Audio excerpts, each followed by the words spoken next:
How to describe Charles Carl Panzram? Well, he was a spree killer, a rapist, an arsonist, a thief, and a child molester. Let's just say he dabbled in crime.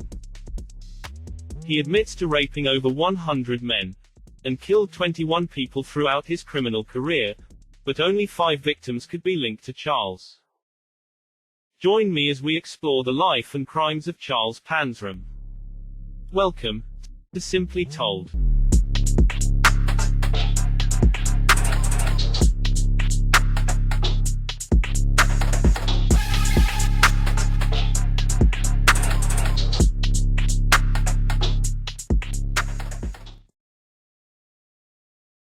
Charles was born to East Prussian immigrants, Johann Gottlieb Panzram and Matilda Elizabeth Panzram, on a farm in Minnesota.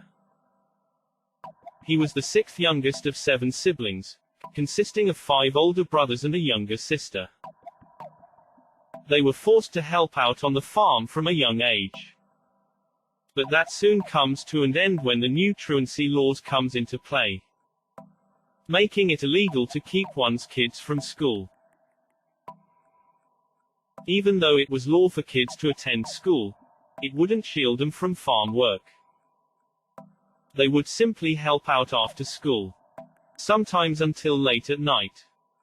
Charles recalls how he would at times only receive 2 hours sleep before having to get up for school. In 1899, an 8-year-old Charles was arrested and later charged in juvenile court for being drunk and disorderly, and again in 1903 at the age of 11, for being drunk in public. He was sent to a reform school, but he hated the place. So on the 7th of July 1905, and without being detected, Charles successfully burns down his school.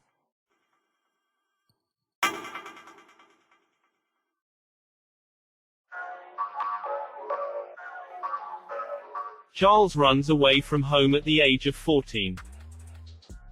At the age of 15, Charles enlists in the United States Army, but proves to be a lousy soldier, refusing to take orders from anyone. He was later convicted for stealing supplies, and had to spend time in jail.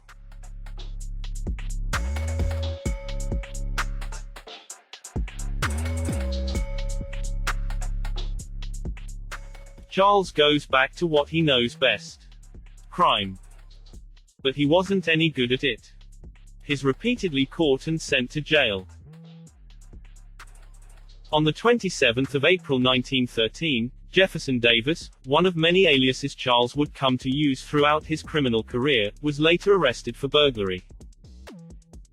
He escapes on the 13th of November 1913.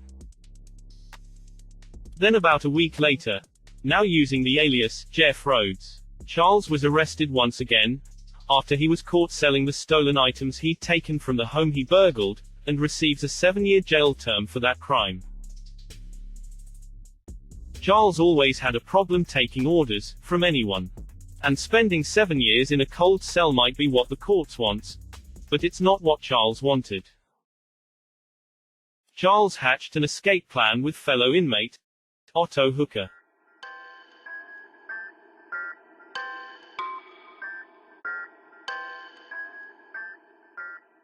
Once in the clear, Charles decides to change his appearance, so not to be noticed. So he shaves his mustache, and chooses to use a new alias: John O'Leary. Seriously, a shave and a name change. Was that really all it took to disappear back then? Anyway, with that done, he hops on a boat, and travels the world visiting places like Chile, Port Arthur, Texas, London, Edinburgh, Paris, and Hamburg. Murder spree. Charles burgles a Rhode Island mansion sometime during August 1920, belonging to a gentleman by the name of William H. Taft, the 27th President of the United States of America. Charles hits the jackpot and walks out with bonds, weapons, jewelry and a stack of cash, which he later uses to purchase a yacht. named Accoster. Over the next 8 years Charles would sail all over, but he would also come to rape and kill many men during the same period. His methods were simple. Charles would invite men to come hang out on the boat with him. Once he gets them intoxicated, he would rape them, then shoots them, before throwing them overboard. Charles always had these dark thoughts. Thoughts of killing many people at once. Like contaminating the drinking water with arsenic. Or in an effort to start a war, he would steal a warship, and scuttle it in the New York harbor. But one of his many crimes that really stood out, was when he hired a group of 6 rowers to take him down alligator-infested waters. But at some point Charles pulls out his Luger, and shoots all 6 rowers. Followed by him dumping their bodies overboard for the alligators to devour afterwards. But his travels comes to an end after he runs his boat aground, inevitably sinking it. Sometime in June 1923, Charles steals the yacht belonging to the police chief. He meets a 15-year-old boy named George Warlowson, and offers him a job on his boat. George accepts and climbs aboard. But he soon comes to understand Charles's true intentions. It was to sodomize him. On the 27th of June 1923, George witnessed Charles shooting a man on his boat, throwing the man's body overboard. The 28th of June 1923, Charles and George was now heading for New York. But, while coming into dock, George jumps overboard and swims to shore, before making his way to the police station. On the 29th of June 1923, in New York, John O'Leary was arrested. Charles needed to post bail but he was flat broke. So he comes up with an ingenious plan to sell his boat to his lawyer in exchange for posting his bail. The lawyer agrees, and a deal was struck. What the lawyer didn't know was that Charles had sold him a stolen boat. Either way, Charles was released on bail. Now because Charles was arrested using an alias, he could simply disappear. So he skips bail, leaving his lawyer to deal with the stolen yacht, which was eventually confiscated. On the 26th of August 1923, Charles was caught after attempting to break into a train depot. He was sentenced to serve 5 years behind bars on the 29th of August 1923, later released in 1928.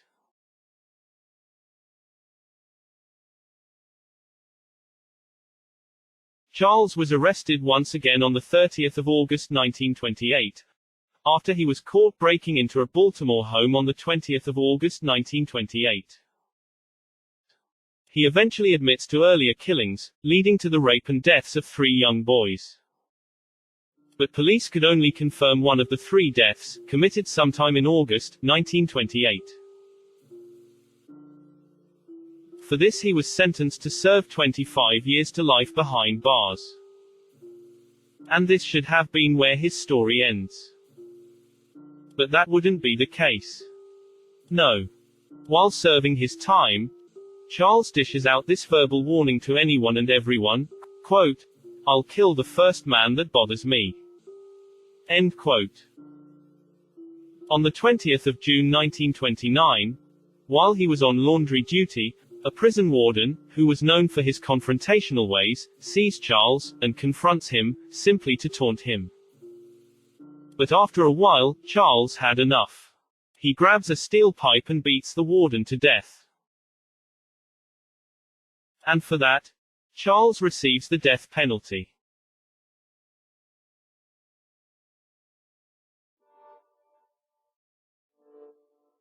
Death row. Human rights activists contacts Charles and offers their assistance.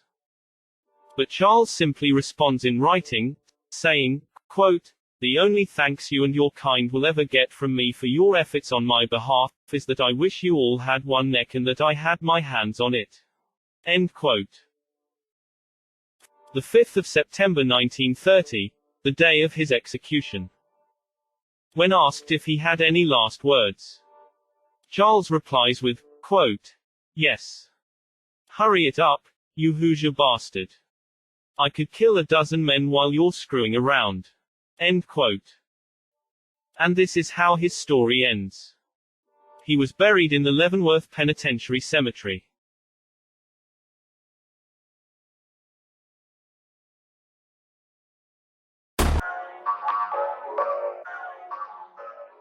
Thanks to the Hauer family for the support.